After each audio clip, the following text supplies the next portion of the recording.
शक्ति भक्ति गंगा में आप सभी का बहुत बहुत स्वागत है। आइए पुरुषोत्तम मास महात्म्य कथा का 24वां अध्याय आज प्रारंभ करते हैं। अपनी जीवन गाथा सुनाते हुए मणिग्रीव कहने लगा कि हे महात्मन, मैं अपनी भार्या सहित चमत्कारपुर नामक नगरी में रहता था। मैं धनी, परोपकारी और पवित्र हृदय वाला व्यक्ति था, परंतु आगे चलकर एक समय मेरी बुद्धि भ्रष्ट हो गई और मैंने अपने धर्म का पालन करना छोड़ दिया। मैं पर स्त्रीगामी हो गया और मदिरा, मांस आदि का सेवन भी करने लगा। चोरी, हिंसा, पर स्त्री गमन तथा अन्य पाप करने के कारण मुझे अपनी संबंधियों ने त्याग दिया था। राजा ने मेरा घर आदि सब मुझसे छीन लिया और जो संपत्ति बची वह बंधुओं ने ले ली। इस तरह सबसे तिरस्कृत होकर मैं इन वन में आ गया हूं, यहां निवास कर रहा हूं। यहां जीवों में हिंसा करने में पत्नी सहित जीविका चला रहा हूं। हे महात्मन, मुझे पापात्मा पर दया करो। मेरे पूर्व जन्म कृत्य सत्कर्मों के कारण जो फल है वो मुझे प्राप्त हो चुके। हे महामुनि, पत्नी सहित मैं आपकी शरण हूं। कोई ऐसा उपाय बताएं जिससे मैं हिंसात्मक पाप कर्म, दरिद्रता एवं दुख से मुक्त हो जाऊं। आप मुझ पर कृपा करें महात्मन। मणिग्रीव की अति वाणी सुनकर उपदेव जी कहने लगे कि यह महाभाग, अति का सत्कार करके तू कृतार्थ हो गया है रे। इससे ही तेरा कल्याण होगा। व्रत, तीर्थ, पूजा पाठ, दान आदि के बिना ही तेरी दरिद्रता दूर होगी, यह मेरा निश्चय ही कथन है। अब मैं तृतीय मास पुरुषोत्तम मास होगा। तुम अपनी पत्नी सहित भगवान पुरुषोत्तम की प्रसन्नता के लिए दीप दान करना, जिससे तेरी यह दरिद्रता समूल नाश प्राप्त हो। तिल के तेल का दीप दान करना है।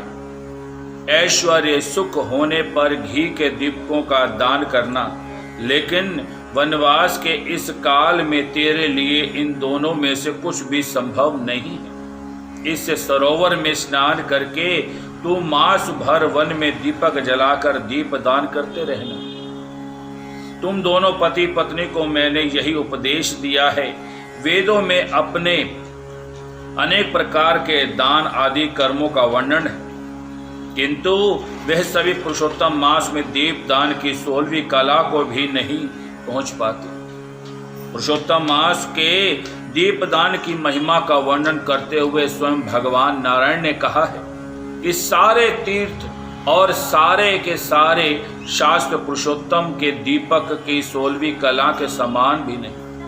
योग, ज्ञान, सांख्य सारे मंत्र इस पुरुषोत्तम मास में दीप की 16वीं कला के भी भिन्न है। कुट और चंद्रायण आदि व्रत इसकी समता नहीं कर सकते। वेदों का पठन पाठन, गया का श्राद्ध, गौतमी नदी के तट का वास सब मिलकर भी इसके समान महत्व नहीं रखते हैं। हरि बोल। इसी से पुरुषोत्तम मास में दीप दान अवश्य ही करना चाहिए। मैंने यह तुम्हें दरिद्रता के नाश की मुक्ति बतलाई है। हे वत्स, तुम्हारा कल्याण होना, तुम्हारी सेवा से प्रसन्न हूं। मैं अब प्रस्थान करना चाहता हूं। अब मुझे आज्ञा दीजिए। अगस्त्य बोले। इतना कहकर वे श्रेष्ठ विप्र उपदेव जी द्विभुज मुरलीधरण भगवान को स्मरण करते हुए प्रयागराज की ओर चल पड़े। दोनों पति पत्नी भी उपदेव जी को आगे तक पहुंचाने के लिए चल पड़े। इसी प्रकार चलते चलते कुछ दिवस बीत गए तो वे दोनों ब्राह्मण से आज्ञा पाकर अपनी झोपड़ी पर लौट आए और पुरुषोत्तम मास का स्मरण करते हुए भक्ति के साथ 2 मास बीत गए।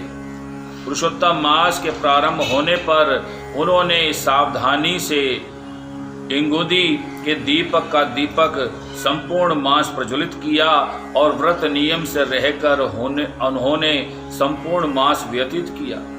पुरुषोत्तम मास श्री कृष्ण की कृपा से उनका अंतःकरण निर्मल और जीवन अत्यंत धार्मिक हो गया था। सभी प्रकार के सुख और ऐश्वर्य भोगने के पश्चात समय अनुसार पत्नी पति यह शरीर त्याग कर स्वर्ग को पहुंच गए। वहां के सुखों का भोग करने के उपरांत उन्होंने भारत भूमि पर पुनः जन्म प्राप्त किया। तुम राजा वीरबाहु के पुत्र चित्रबाहु नामक से प्रसिद्ध वही मणिग्रीव हो। और श्री विष्णु भगवान की जय। पुरुषोत्तम मास के घी या तेल का दीपक अखंड दीप दान करने वाले व्यक्ति के विषय में तो कुछ कहा ही नहीं जा सकता। श्री पुरुषोत्तम मास के दीपदान के फल के विषय में तनिक भी संशय नहीं किया जाना चाहिए। महाराज चित्रबाहु को पूर्व जन्म की यह कथा सुनाकर और आशीर्वाद देकर महर्षि अगस्त्य ने विदा ली। इति श्री पुरुषोत्तम मास महात्म्य दीपदान महात्म्य कथा नामो 24वां अध्याय संपूर्ण। ओम नमो भगवते वासुदेवाय।